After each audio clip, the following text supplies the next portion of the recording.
With Tranmere Rovers sitting second place in the 4th division of the English leagues at the moment, and the January transfer window opening, a couple of signings could see them aim for that top 6 finish come the end of this season as we go into episode number 6 of our Road to Glory career mode. Now, the winter transfer window is officially opened. There are a couple of positions we're looking to strengthen. One of those positions actually was initially bringing in a centre-back, but haven't found out Bradshaw, who's 6'2" and left-footed, can do a job in that area of the pitch for us. That has become less of a priority now, but maybe a wide player and a striker who's got a little bit of pace, to replace Saunders when we need to give him a rest, could just be what we need for that final push towards the back end of the season. I mean, wide positions is a must, really. We've only got Hawks, Patrick, and Mather. And talking about wide players, we have been getting some useful feedbacks from the youth academy coaches at the moment that there could be a wide player in there that's ready to make that step up into the first team. But without further ado, let's take a look at a youth academy scout reports to make that decision.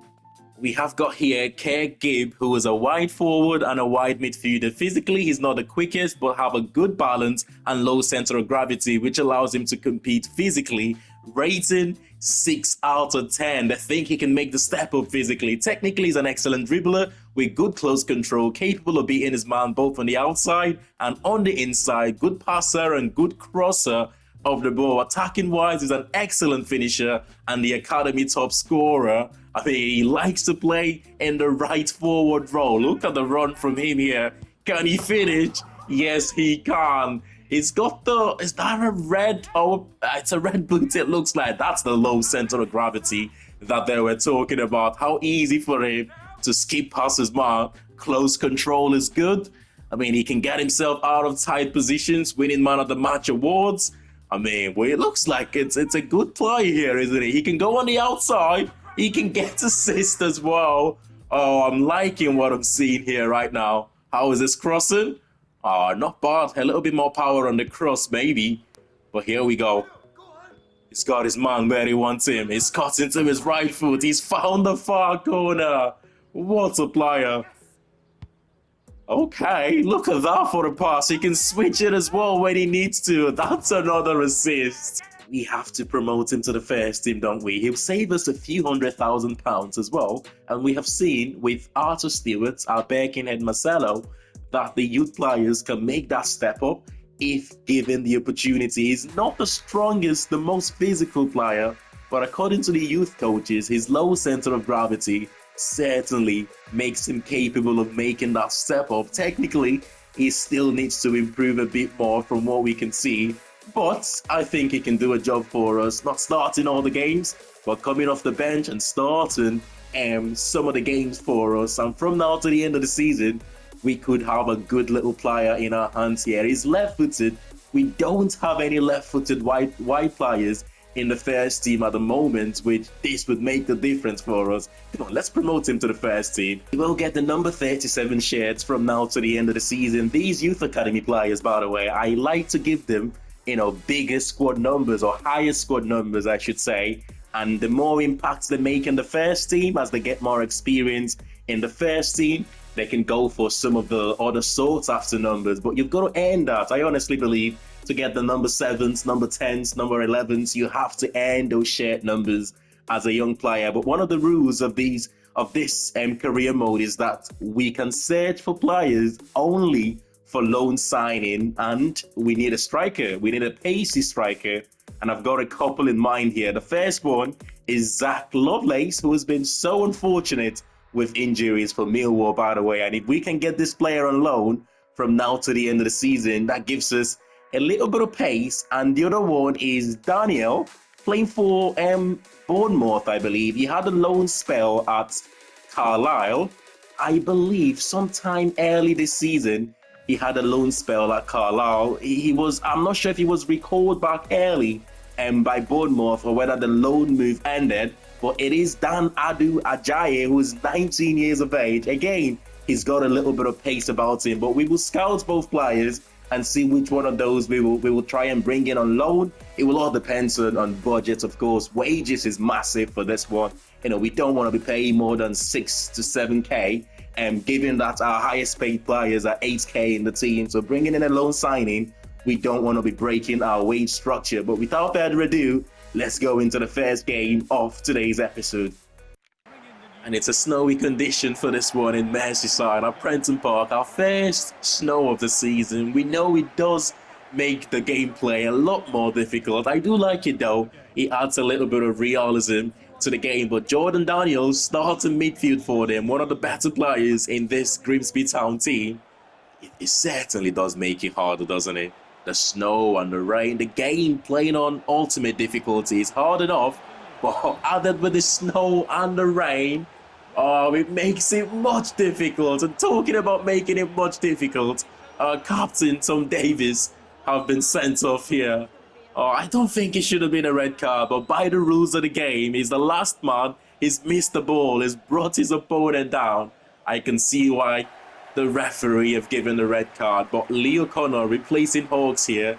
I had to sacrifice Hawks for a more defensive player, and that means Norman will drop into the centre-back position. I think he can do that job. He's 6'2" after all, and Leo Connor will take over in that right-back position. But that's the quality of free-kick takers in League 2. They've done so well to hang on to this. Swindon Town have gone in front there against, I'm not sure their opponent, but Alex Scott have given their updates. Patrick in possession. He goes inside to Cameron. Cameron has done well to skip past Rogers there. Oh, this has been a smash and grab. If we can hang on to this result, what a finish. And what would we have done without this man this season? Enis Cameron with his 7th of the season. We did manage to hang on, smash and grab this one. We took a little bit of a page out of Wimbledon Town book this season. Don't forget, they had a man sent off when we faced them and went on to win the game. I didn't think they deserved that. We have learned from that game and we have done exactly the same here to Grimsby Town. Good result. Once in a while, I'll pop in and do these press conferences. The questions are so boring, man. I barely praise them though. I would most often than not go for the encouragement, just because I don't want to get any players on the team complacent, of course. But we are dead on our feet at the moment, man. It's so physically demanding, this league. I actually think it's the most physically demanding league in the English pyramid. It's crazy the amount of games you have to play. But our next few games, Walsall, of course, 5th in the league. We are top of the league, by the way, which is crazy, but still not much difference in terms of the top 6, top 7 there. Our next few games, we've got Championship Portsmouth. In the FA Cup, we've got League 1 Barnsley and then Swindon and Fleetwood. We'll try and complete the month of January in this episode, but Gibbs starts this one, Stewart also starts, and Drysdale playing his first game since breaking his toe a few months ago, and Norman captains the side for this one. It's a big moment for him, isn't it? Kirk Gibb, one that he will never forget, making his first appearance here for his boyhood club, Tranmere Rovers. We saw with Arthur Stewart that the transition from youth football to first team football, it wasn't that difficult. I honestly hope it will be the same for Kirk Gibb playing from the right hand side today of our midfield 4. It's going to be tough, but I think he can make that step up. He looked a good little player. Man, it's Walsall. When we faced them earlier on this season, I thought they would be top of the league at this stage. It's not turned out to be so, but they are still in and around those playoffs places. Oh my God, he's been bullied. He's been bullied. Our young centre-back on loan from Manchester United. He needs to be a little bit stronger, but then again, he's only 19 years of age. Things like this are going to happen to him. Look at this. He will learn from it though. He's just been bullied there by the centre forward, unfortunately. I don't like to criticize young players too much when mistakes happen like that. That's how you learn. You grow from those mistakes. Oh no! No way! No way! I can criticize him, Finley. He's not a young player. He's 32 years of age and he shouldn't be making errors like that.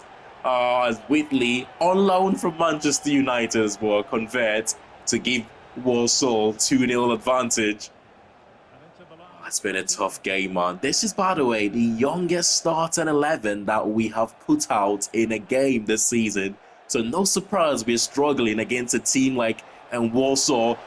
Oh my goodness. Oh, things might be going wrong in this game. But for our centre forward, it is Cameron. Things have been going right for him all season. What a strike that was, man. I swear to God, he hit that ball like the ball owed him money or something. What a hit. That's one of the best goals we have scored this season.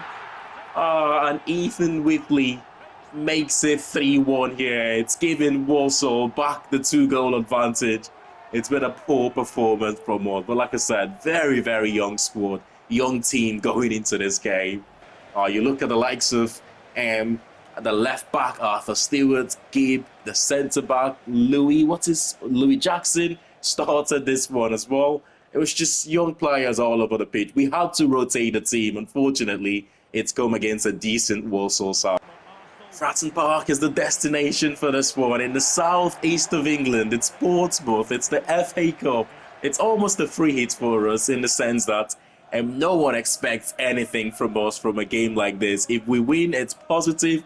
We move to the next round. If we're knocked out of the FA Cup, it's better in the sense that we would have less games to focus on this season. They've got a couple of ex-Newcastle players in there, Richie, and they've also got Murphy, I believe. But for us, Tom Davies is back to the starting 11 after his suspension. And from our last league game, or from the first game of this episode, we missed his experience against Walsall, honestly.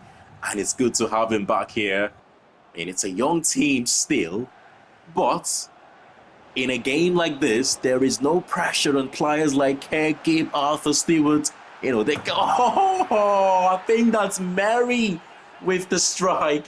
And they can sort of play with freedom in a game like this. And it's come from Kerr Gibb putting a cross into the box, which is not properly dealt with by the Portsmouth defenders. It fell kindly, of course, to Mary. And the strike was just sublime finish. Oh, that is a beauty, man. Also, oh no! Oh, I thought for a second there, Arthur Stewart has messed that one up. But he recovered quite well. He's got that physical presence, isn't he? Physicality, I'm not worried with him at all. Come on, can we stop the cross? It's Murphy, who's been causing chaos down that left-hand side. Oh, what a save. Big Murphy in goal. He's honestly been the hero for us in this cup games, you know. He's stepped up with crucial saves. Come on. 8 minutes to hang on. Foul. The second half substitute. He goes with his left foot, but slightly off balance there. And nothing to trouble Murphy in goal. Bishop replacing Josh Murphy here. And we did, in fact, hang on with the 1-0 victory. And we're going through to the next rounds of the FA Cup. And courtesy to goal from our midfielder, Mary. What a strike that was. A goal that is worthy of winning a game and sending you to the next rounds of the FA Cup. I hope we get a Premier League team and away from home if possible. I'd love that big away ground in the next round. It's another opponent in a higher division than us, and this time we travel to South Yorkshire to face Barnsley, a Barnsley side who are not a long time ago, 2 seasons ago, they would have been in the Championship, of course. 6 goals in his last 3 games for Humphreys. Well, that is a striker in sensational form at the moment. He does start this game, it looks like, the left-sided striker for them here. They've got some good players in that team, and I will expect a tough game from them, you know. We just have to stay disciplined. We have to keep the defensive shape. This is a trophy that I honestly believe it's our best opportunity of winning something this season. We know it's easier said than done, right? When you say this is a trophy that I believe we can win this season. You've still got League One side in this competition, which of course they're all better opponents than we are at this stage. But sometimes You just need to have that belief as Humphreys skip past his man there. And it's the first shot on target of the game. Oh, defensively, we're getting overpowered at the moment. Oh, big tackle from Turnbull. It looks like, oh, it could well be a red card again. And that would be our second red card. It is a red card, of course. And it's our second red card of today's episode. Second red card in 3 games. Oh, there's no discipline there at all, man. We need to be more disciplined than that.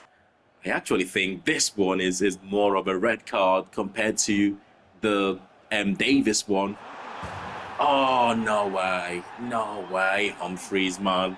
I did not think League One players have got the quality to punish you from a dead ball like that, from a free kick, from those sorts of areas. It was a little bit far away from goal as well. And of course, 6 goals in his last 3 games. He makes us 7 and 4 here, the number 44 for Barnsley. It's tough, man, playing with a man. Playing with one less man on the pitch, it's really, really tough. But Jay Garrett here takes control of things to Sam Mathers. Mathers too. Saunders is onside! He's onside! Oh, I thought he was going to be offside for a second. And we have got the equaliser against the run of play, to be honest. Oh, what a second half. If we can just hang on, man, this one will go to penalties. And on penalties, we've got Murphy in goal. He's been a hero for us all season in terms of penalties. And I would back us on penalties, given what he's done for us this season. But Jonathan Lewis replacing Humphreys here for the remaining 5 minutes. They're not going to even have time to go for one last attack. The referee has called it an end here for 90 minutes. It's going into penalties. It's a game of luck, isn't it? Penalties. But it's a 50-50 chance at least. And we have got an opportunity to progress here. Okay, Murphy. Bottom, yeah, let's get in. He gets the right position, bottom left-hand corner, and makes a big save. And Jennings goes to the top right-hand corner and gives us an early advantage. Murphy has made the save again. It's 2 from 2. Saunders on his left foot. Get it. Just what we need to go that 2-goal advantage. He gets the right position again. But this time, couldn't get his hands to it. I'm going to go top left here. How has he missed that? I got everything correct there. How did he miss that penalty, man? Okay, where should we go? Patrick goes top right-hand corner. Oh my God, how have we gone from having 2 kicks advantage to losing this game if we don't convert here with Wood? How are we missing these, man? I've done everything right in those 2 penalties, but he just couldn't put it on target for some strange reason. I feel like we've been robbed there. I felt like the game did not want us to score any of those last 3 penalties. Oh, we're knocked out of the BSM trophy. That is our run coming to an end. As our lack of defensive discipline continues with red cards in 2 out of our last 3 games, the race for top 6 finish begins to spice itself up. Look at that. Only 3 points separating the top 6 teams at the moment. That is crazy. But anyway, let's take a look at our January's Youth Academy Scout Report. And in England, I don't think any of these are good enough to make the step to the Youth Academy. Their starting overall is a little bit on the lower side of things. We will get rid of all 4 of them here. And in Scotland, that's more like a Duncan Macmillan. Let's get you into the Youth Academy, son. We will scout McKeith a little bit further, and we will also scout Arthur Sterling a little bit further there. Finally, in the Republic of Ireland, we will scout McMullen a bit further, and we will get rid of Peake here. David Peake, I don't think you're going to make it, son. We've got 1 more month of Youth Academy scouting for this season, and we will focus on what we have then in terms of our Youth Academy squad going into the start of next season, where we will then look to send out those youth academy scouts again. But one more month of scouting here. And on the transfer side of things, we're still waiting for the final scout report for Zach Lovelace and, of course, Dan Ajay. Both players, both 1 day left to get their final report. It will ultimately depend on their wages, whether we can bring them in or not. Actually, it looks like this player is not willing to reallocate, which is a shame. And Zach Lovelace is recently just moved, and he might not move again. So that's a shame, but we will get the final scout report and we will look to try and bring in one of them if we can, depending on their wages. We're talking about wages. Sol Solomon and Josh Williams, who gave these two players this contract, we would never know. But Sol Solomon have got 5.5 years left in his contract and on 7K a week. No one wants him. He has been transfer listed since the start of the season. Josh Williams, on the other hand, only a year and a half left in his contract, but he's on 5K a week at 51 rated. He's not going to play games for us. Oh my God, some of these contracts are ridiculous, man. But let's focus on our next few games here. We've got Swindon Town, Fleetwood, Colchester. Potentially finish the episode after the Colchester game. I have made changes to the starting 11. Drysdale and Jackson start together again. Now, the last time those two players started together was against Walsall, and we conceded 3 goals in that game. Hope it's not the same this time. Come on, the Rovers. I've got to be honest, I still feel a little hard done by that defeat against Barnsley. I don't feel like those 3 penalties, we should have missed all 3 of them. But we are the best away team in the division, picking up 24 points away from home this season. When you think Prenton Park is a fortress for us this season, away from home, we have been sensational, of course, but we've got Swindon Town here, who we face for this game. I keep going into these League Two, these games in League Two, saying, "Oh, good defending there. Oh no! Oh no! Oh no! Butterworth! Oh, it's a good save from McGee, who was back in goal for this one after Murphy, of course, playing the last 2 cup games against Portsmouth and Barnsley. I keep going into these League 2 games thinking we're better than this. But the fact is, there's not much difference between teams in League 2. There's Gabe. Brian cut into his left foot there, trying to go for the cross. He needs to start putting more power in these crosses. Oh no, okay. We've got hold of the ball back to Finley. Out wide is Skip, who was made a good run. Oh, Skip at his man. Could this be his first goal for us? Oh, that is the moment he's been waiting for, to get his first goal since he's been promoted to the first team. His first professional goal for his boyhood club. It's Kerg Gibb. We saw that a lot from the Youth Academy scout report, that he's capable of cutting into his left foot like this and bending one to the far corner. What a goal! A moment like that just makes you realize, right?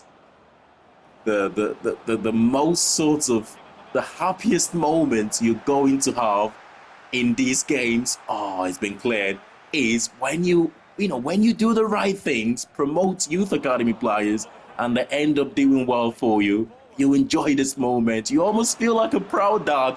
But that's a good ball to Cameron, and Cameron makes it 10 goals this season. One of the positives for us in this episode has been Cameron scoring goals, and he deserved that one. He's been really, really good in this game.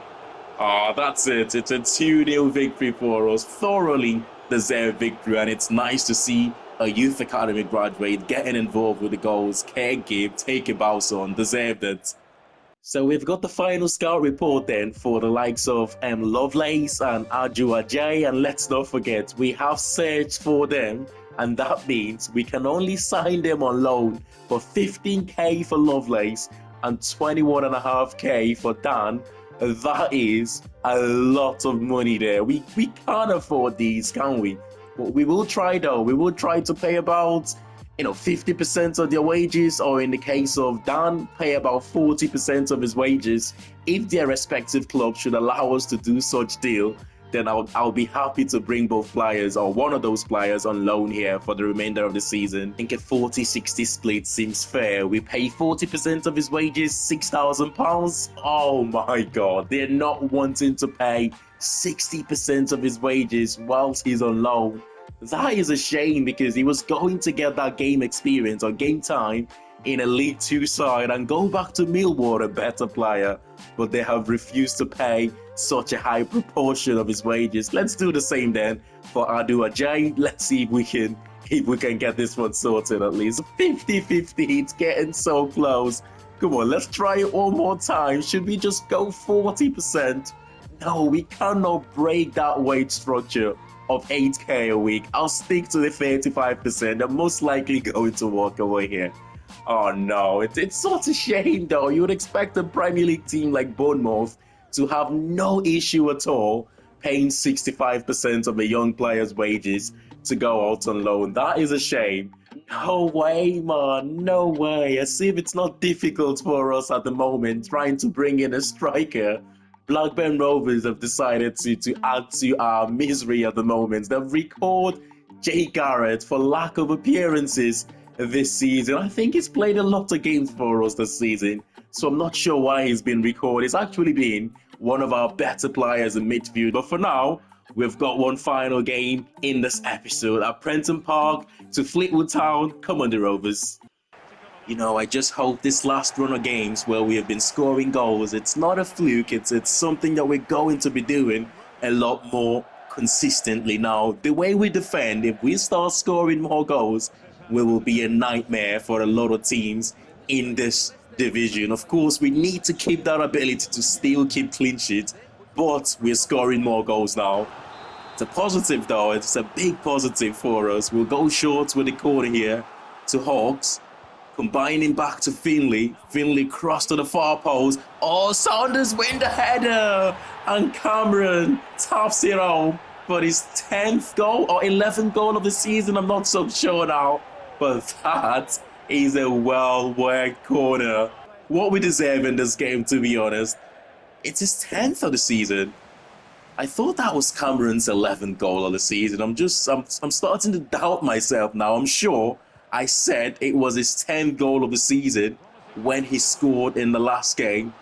That's a nice combination here. Oh, that's beautiful. That is beautiful. What a pass and what a finish. It's good to see you scoring goals right now, man. We're playing with so much confidence. We're going into these games. Oh, he's offside. He's not offside. The linesman flag has stayed down. And it's our centre-back, Turnbull, who's decided, you know what? I want to get involved with the goals here. What a run. And what a finish from him. Come on, clean sheet is important. That's a good ball to find. And Moore takes a touch, goes for the far post, but off target. Finley.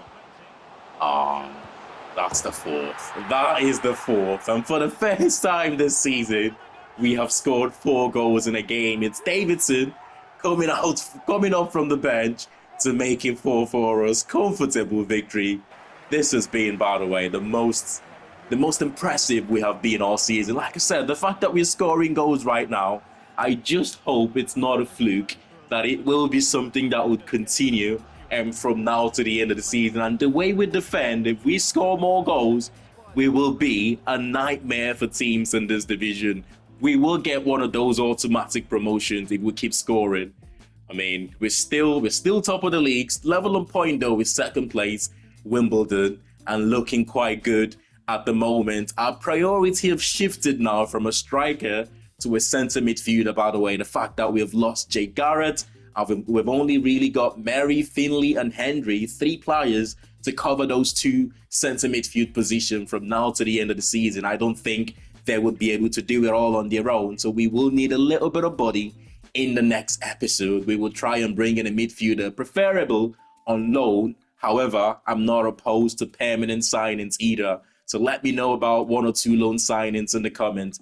But smash a like on the video if you have enjoyed this one. And I'll see you all in the next one. Thanks for watching and bye for now.